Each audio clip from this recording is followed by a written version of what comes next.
My brother asked to sleep in my room and did it with me. Have you ever trusted someone so much that you couldn't even imagine they could betray you in the most horrific way? I did too. My life was never perfect, but I always believed that some people would stand by me no matter what. One of those people was my older brother, Mike. We grew up together, went through the loss of our father, and supported each other when our mom was almost always working to provide for us. So when he asked to sleep in my room because he was scared of the storm, I didn't think twice. I never imagined it could end in something so terrible. That evening was nothing out of the ordinary. We spent the day as usual, watched a movie in the evening, then talked about random things. Mike seemed a bit uneasy, but I attributed it to tiredness. When lightning began splitting the sky, he came over and said he didn't want to be alone. It felt natural to me. He was always the one who looked out for me, even when he needed support himself. I let him stay, thinking it would help him calm down. But something felt off. It was the moment when my inner world started to crack. We went to bed. The storm outside raged on, but I tried to ignore it. Lying next to my brother, I felt an unease I couldn't explain. He was lying too close, and I noticed it, even though I tried not to give weight to my suspicions. I closed my eyes and tried to sleep, but the unrest inside me wouldn't let go. The thunder felt like just a shadow compared to what was looming in my life. That night, everything changed. I woke up feeling his touch on me. It was the moment my reality shattered into pieces. I opened my eyes and saw his face twisted by something dark, something I had never seen before. He wasn't the brother I had known my entire life. There was no fear or remorse in his eyes, only a cold desire that had no place in our lives. I was paralyzed with shock. My body refused to move, as if all those years of trust had paralyzed me in this moment. A silent panic took over me. My inner voice was screaming, but I couldn't find the strength to push him away, to scream, to do anything. I couldn't comprehend how someone so close could turn into the monster now looming over me. Hundreds of thoughts flashed through my mind, but none offered a way out. I always believed that family was meant to protect you, that we were together against all challenges. But there he was, my brother, the very threat I now wanted to escape. In that instant, my life split into a before and after. Before, I was just a girl with everyday problems like everyone else. School, friends, arguments with mom. But now, all of that seemed distant and insignificant. The only reality left was fear. Fear of what he might do next. Fear of how I was supposed to live with this. I lost not only my trust in my brother, but also in the world around me. If even those we love can be so cruel, who can you trust? The next morning, everything seemed as if nothing had happened. Mike acted as though the night hadn't changed anything, but I could no longer look at him the same way. His smile, his usual jokes, they all felt like a mask hiding something vile underneath. I felt utterly alone in this horror. I couldn't tell Mom or my friends what happened.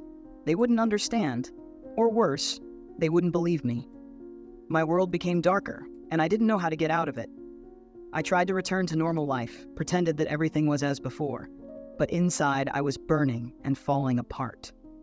Every time he walked into the room, I trembled with fear. I tried to avoid his gaze, not answer his questions, and avoid any contact. He noticed but said nothing. He didn't care. His silence was even scarier than everything that happened that night. Often when I was alone, I tried to understand what I did wrong. Why me? What went wrong in our family for this to happen? Was it my fault that I couldn't protect myself? I kept asking myself these questions, and each answer only deepened my despair. My life was no longer mine. It became a dark void with no support or hope. One day, I forced myself to look in the mirror. It was hard. My reflection looked foreign, as if I was looking at someone else.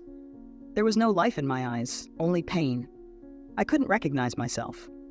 The girl who once dreamed and was full of life was gone.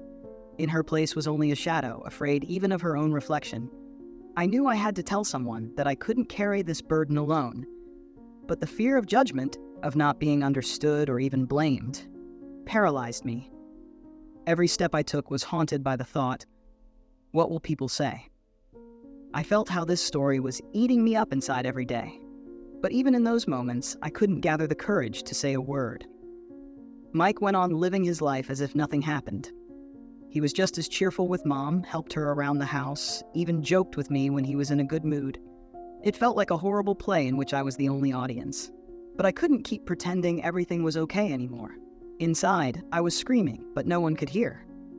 After that night, I started withdrawing into myself. I distanced myself from friends, avoided conversations even with those closest to me. Each new day brought only pain and confusion. I lost interest in everything that once brought me joy. Hobbies that used to be my escape from the world now seemed pointless. I felt like I was sinking into darkness and didn't know how to climb out.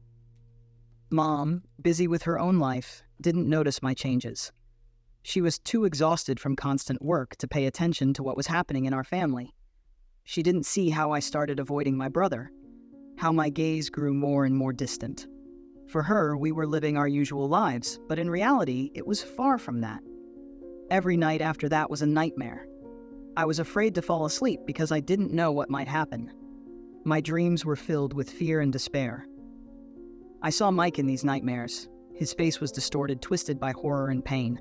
When I woke up, this image stayed with me, making me afraid even during the day. I started losing my appetite, getting sick often, and became very irritable. No one understood what was happening to me, but no one tried to find out either. I felt lost and unneeded. Thoughts constantly swirled in my head about whether there was anything in this world that could bring me back to life, give me the strength to trust again. One evening at dinner, Mom asked me why I had become so withdrawn. It was the first question about my state in all this time, but I couldn't answer. I just stared at her, feeling tears welling up in my eyes. She noticed, but didn't push. She just sighed and changed the subject. It was another moment when I felt completely alone. I was increasingly drawn to thoughts of running away. I didn't know where I would go, but the idea of just disappearing became more appealing. I wanted to escape this horror, this pain that had become part of my daily life. But every time I thought about it, I realized that running away wasn't a solution. It was just delaying the inevitable. My only friend, Katie, noticed that something was wrong. She tried to talk to me, but I was closed off. She didn't understand why I no longer wanted to share my thoughts and feelings with her. It hurt her, but I couldn't risk it. If she found out the truth, could she still be my friend? Wouldn't she turn away from me the moment she learned what had happened? Every day was a battle with myself. I tried to keep it together, to act like everything was fine, but inside, something kept breaking. The guilt of not stopping my brother mixed with the despair of not being able to tell anyone what had happened to me. It was a dead end from which I saw no way out. With each passing day, I felt like I was losing myself. My life had turned into a nightmare with no light, only darkness. I tried to find answers in my head, but nothing helped. My existence had become pure pain and fear, and I didn't know how much longer I could endure it. This was the beginning of the end of my trust, my peace, and my former self. But the story doesn't end there. It's just the start of a journey where I will try to find answers, face my fears, and maybe finally find a way to heal. I can't stop thinking about that night, but now, when I mentally revisit the past, I begin to notice details I once ignored. In my childhood, Mike was my role model.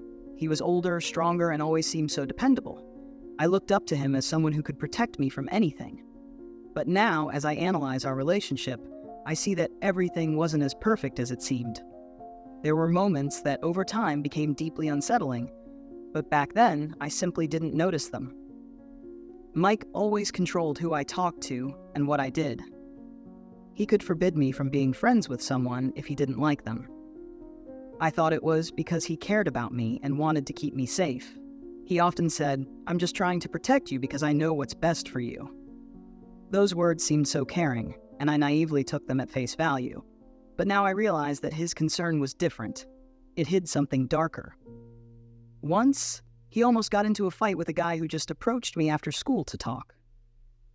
I was shocked, but at the time, I didn't give it much thought because Mike convinced me that the guy was bad news. I didn't understand why he reacted so aggressively, but I accepted it as a sign of brotherly love. Now I see that it was the first seed of control that he planted in our relationship. It wasn't love, it was control. Over time, his control only grew. He constantly asked where I had been, what I was doing, who I talked to. Even when I went to the store, he wanted to know what I spent my money on. I didn't see anything wrong with it, since we were family and I believed it was normal to share everything with him. But now I realized that I was gradually losing my personal freedom. I lived under constant surveillance and didn't even notice it. Mike often invaded my personal life. He could enter my room without permission and take things he needed. I tried to protest, but he would just laugh and say, "I'm your brother. What's the big deal?" His words always had that irony, that note of innocence that would calm me down and make me agree. But now, looking back, I understand that it was part of his manipulation. I remember one time when we went on vacation. Mike refused to leave me alone, even when I asked for some space. He said he was worried something might happen, and that's why he needed to stay close. At the time, I felt trapped, but couldn't explain why. I silently endured his constant presence and obsessive care. I even convinced myself that he was just concerned for me, although deep inside something whispered that it wasn't right. Looking back, I see that these signs were obvious, but I didn't want to notice them. I desperately clung to the illusion that my brother was my protector and couldn't believe he could be a threat. I justified his behavior, searching for care in it, although deep inside, I felt growing discomfort. But what could I do? I lived in a world where he was my only reliable friend. How could I betray that illusion? That night, when everything changed, I saw Mike's true nature for the first time. He came up to me when I was almost asleep. At first, I didn't even understand what he was doing. His touch wasn't like it used to be. It was cold, harsh, and filled me with disgust. I felt my body freeze in fear. I couldn't move, couldn't scream, even though chaos reigned in my mind. That was the moment I realized he wasn't who he seemed to be. In that instant, all our shared childhood memories flashed before my eyes. His words, which once seemed warm, now turned out to be a mask. I realized that I had never truly known my brother. He had always controlled me in our life, creating the illusion of care. But his true motives remained hidden until that horrifying moment.